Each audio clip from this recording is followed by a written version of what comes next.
About 12 months ago, I made these two wood turning videos, and they're entitled The Root of All Evil, Bowls, and The Crown of the Root of All Evil. And a lot of people who have watched those videos have requested and asked, what have I done with the rest of the material? Well, I've been saving it. And here it is. This is the trunk of that tree.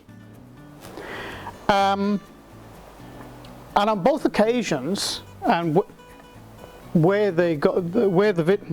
on both occasions of those wood turnings, I had nothing but trouble, because this wood is very, very hard.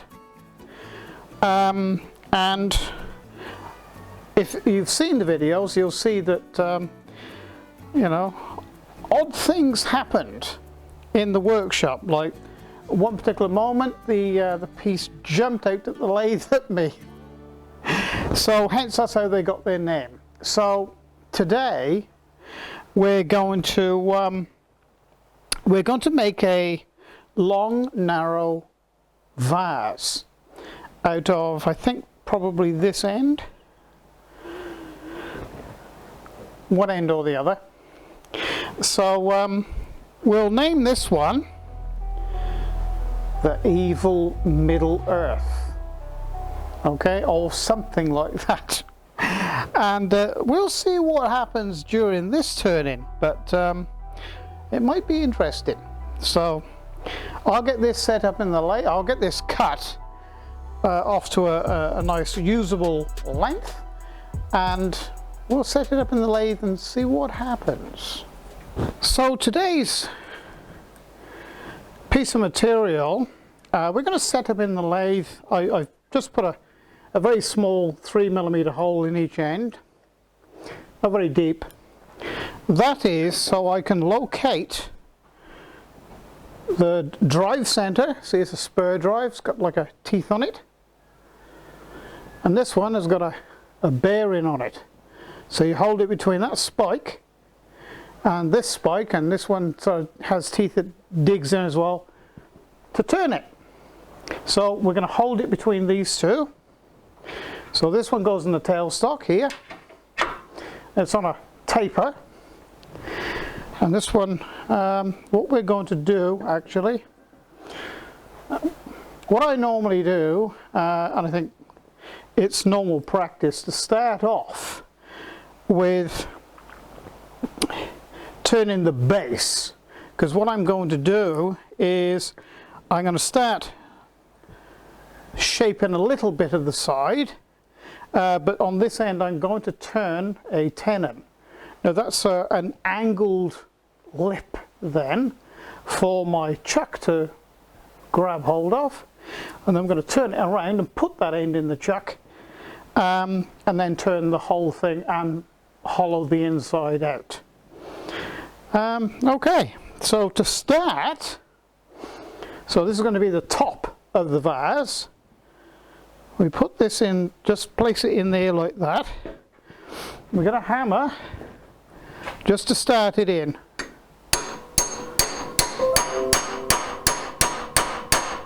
Like that. Oh, not down far enough yet, so let's put that down there. That goes in there. This comes up.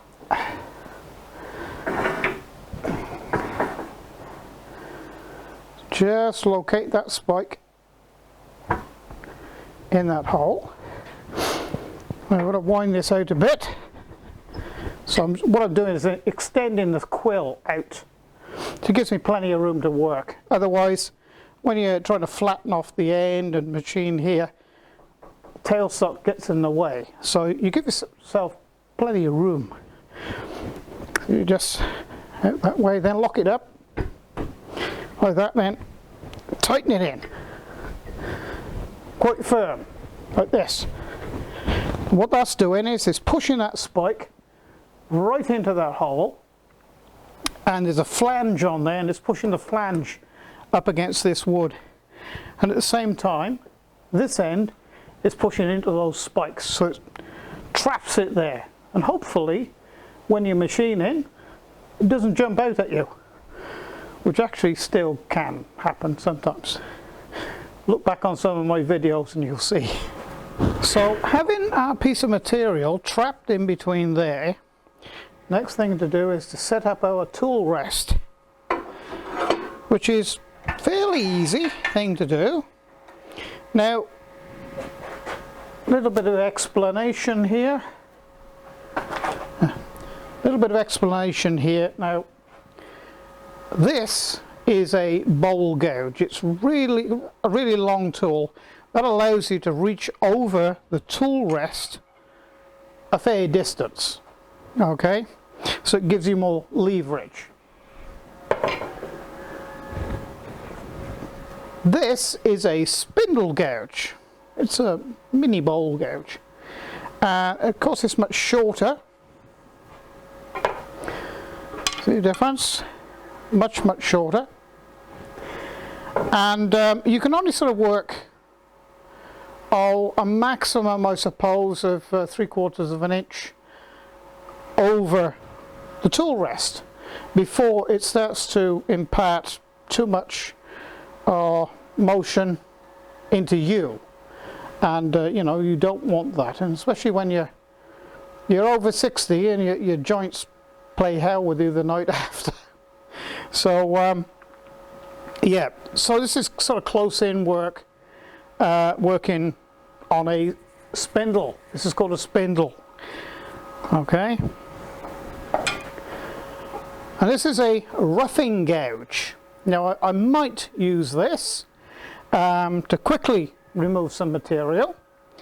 We're going to have this spinning quite fast, nearly 1000 RPM, maybe even a little bit more, just to quickly get the material off. And so we may use this. My favoured tool though is the bowl gouge, because it is such a long tool, and it you know, it allows me to do a lot more. The work is sort of the work envelope for this tool is greater than the others. So okay, setting the height of your tool rest. Now,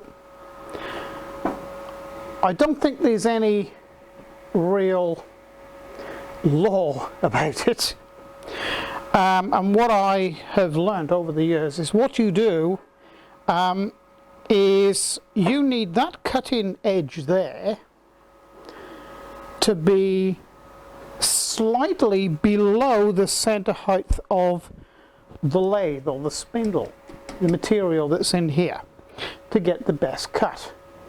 But I mean, you are actually moving it around all the time and you naturally do it to be able to make it feel nice to you.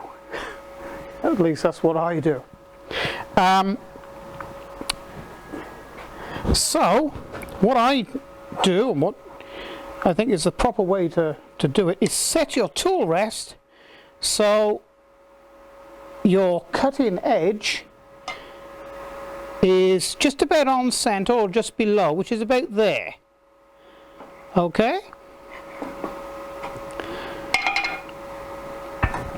But we need to go in a bit closer. I can get the full length of this in.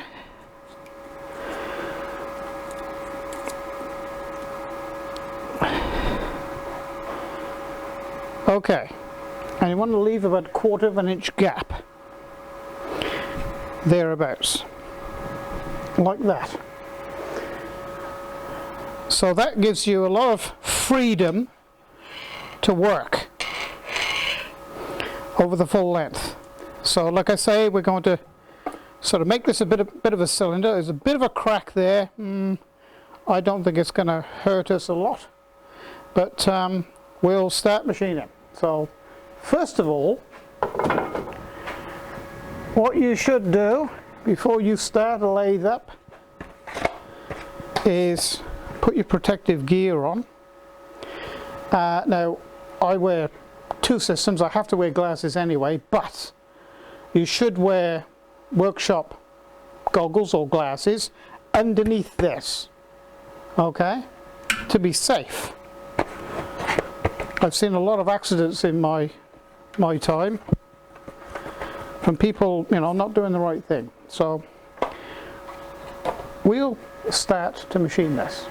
Okay, so here we go.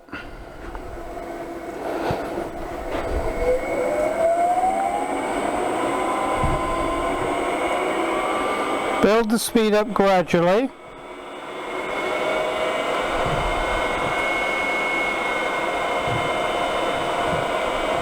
Actually about 900 is fine. And what you do is start with the tool. This is the this is the roughing gauge, and how you start this. You start there, it's not cutting anything. See, it's not cutting anything at all. You're letting the material just touch this edge here on this face, and then you gradually bring the back of the tool up till you start cutting.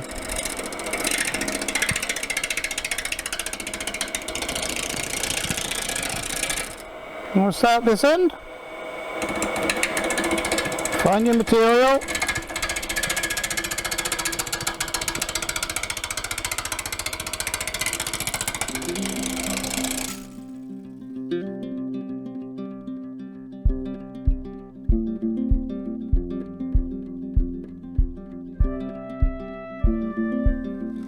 just work your way a little bit at a time.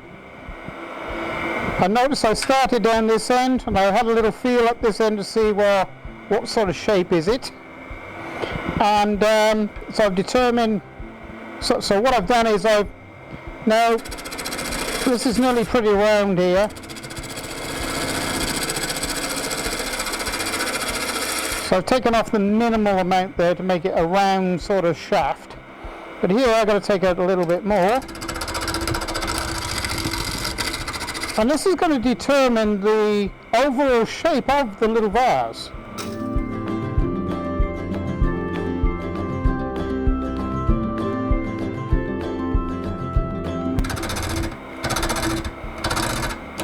Another way of getting quick results is plunging the tool. Like this.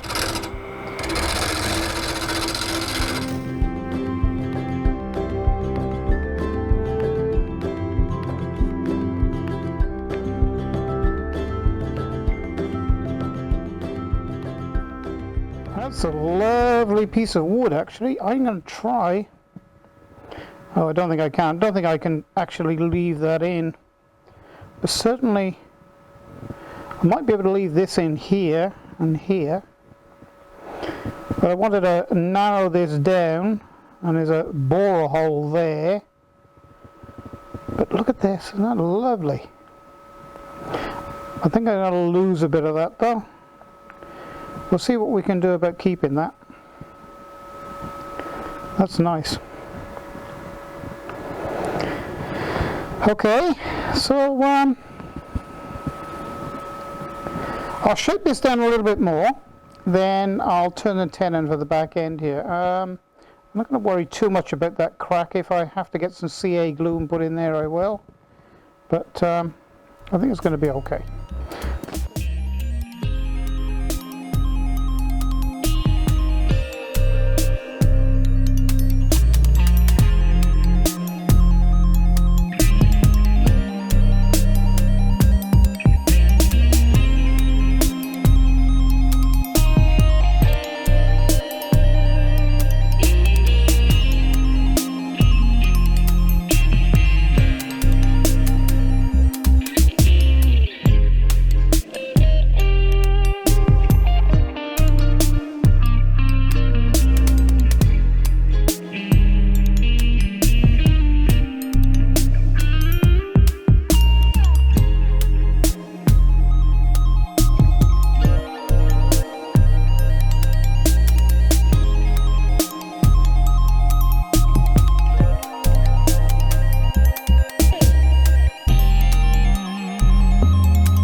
Okay, so you can see the rough shape that I'm going for.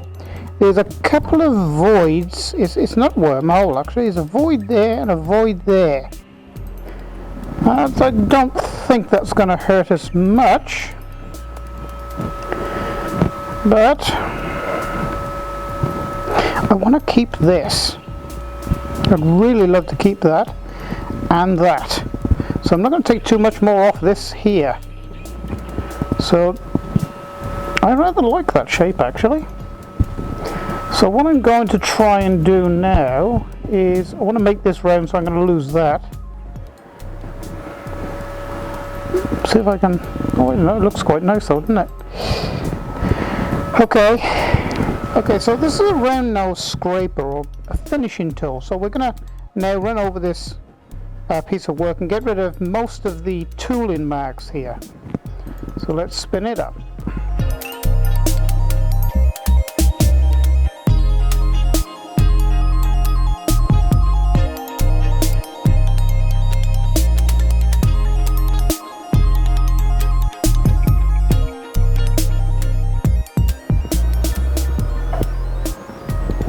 Okay, that's got rid of most of the tooling cuts. There's a couple there, but you know, they'll sand out. I'll be able to sand those out.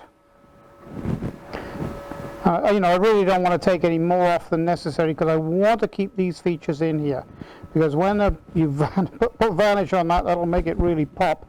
And I've decided I want to keep these here too. I want this a natural edge up here.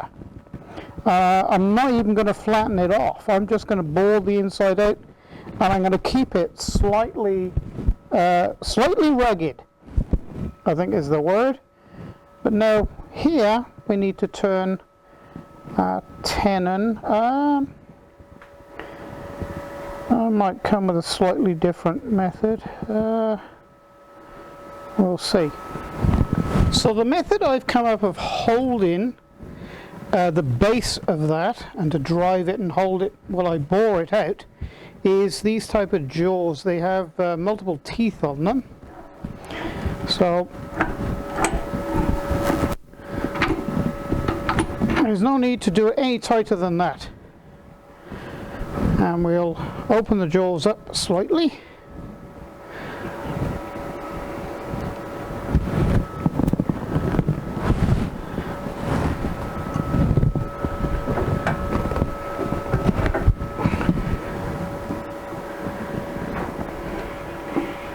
Just fits in there snugly, and if there's any marks of the teeth in this at the end, I can take them out later. And bring this up. We'll just hold this and push it up in the chuck, and then we'll tighten this down.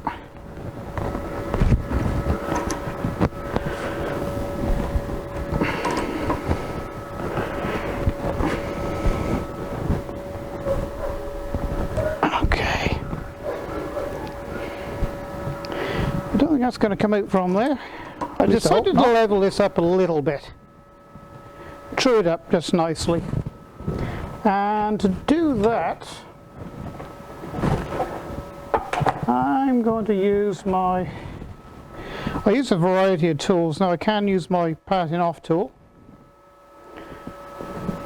and take it down through with that, so I can get closer in with into here with that.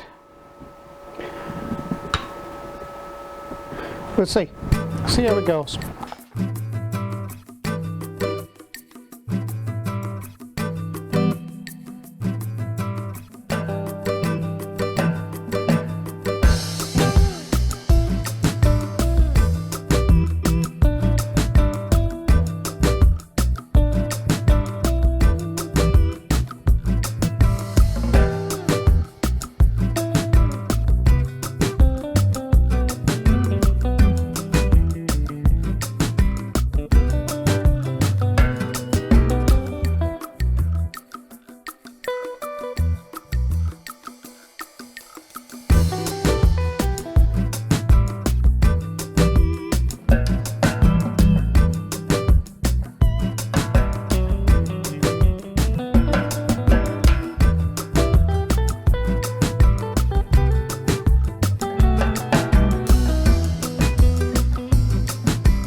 that I didn't have my mic turned on and I was chatting away. What you just saw me do, what I do is get a bit of electrical insulation tape and wrap around the bottom and just gently put back into the chuck so I don't mark it. And what this is for is I'm going to put a nice even coat of... So what I'm going to do, and my favourite that I like to use, is cedar oil. And it fetches up the natural look of the wood really, really nice. Now to support the other end, I'm going to use the live centre. I don't know whether you can see that, can you? Yeah, you can see that okay.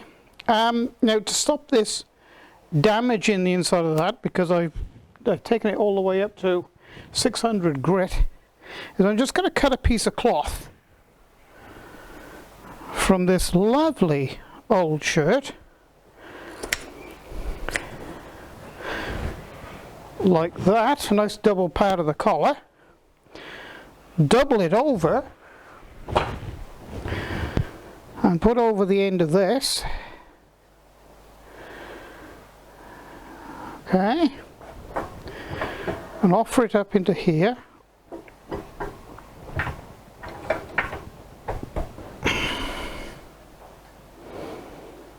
Just squeeze it in there, not too tight, just enough to snip that off.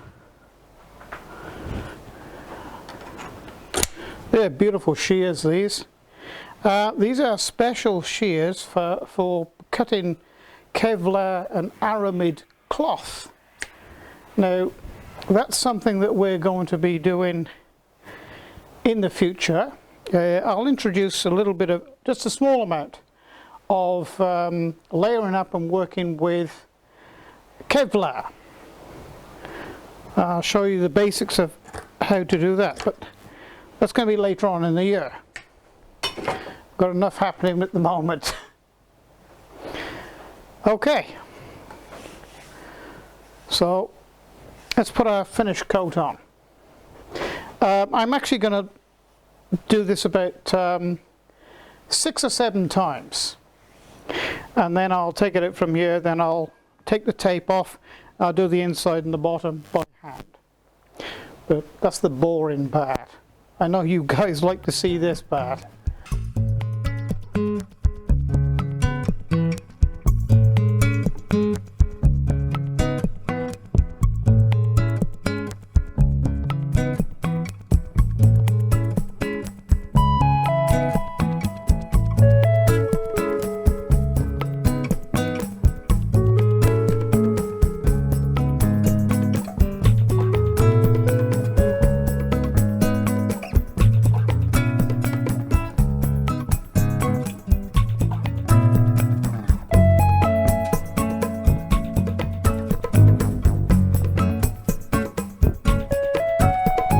Here's a little tip that I've learnt over the years, and I've been dealing with these sort of things for 40 years, I think.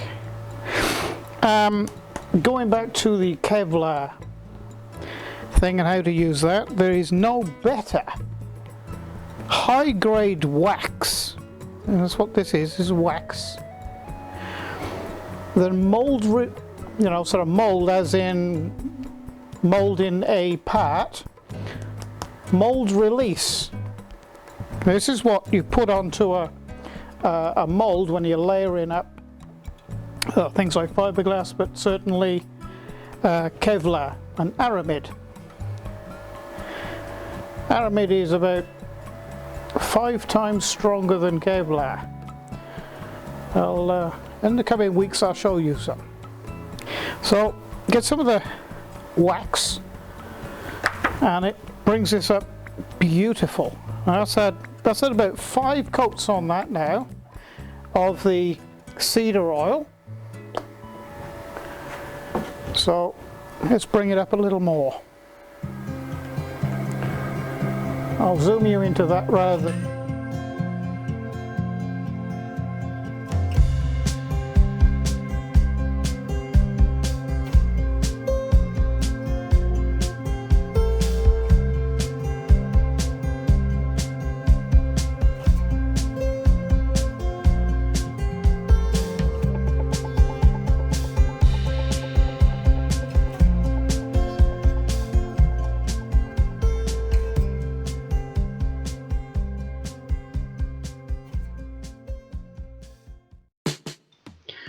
Thank you for watching the video. Please like and subscribe, and I'd like to take this opportunity to thank my patrons, because it's the patrons behind this channel that keep it going as it is. So thanks again, guys, and bye until next time.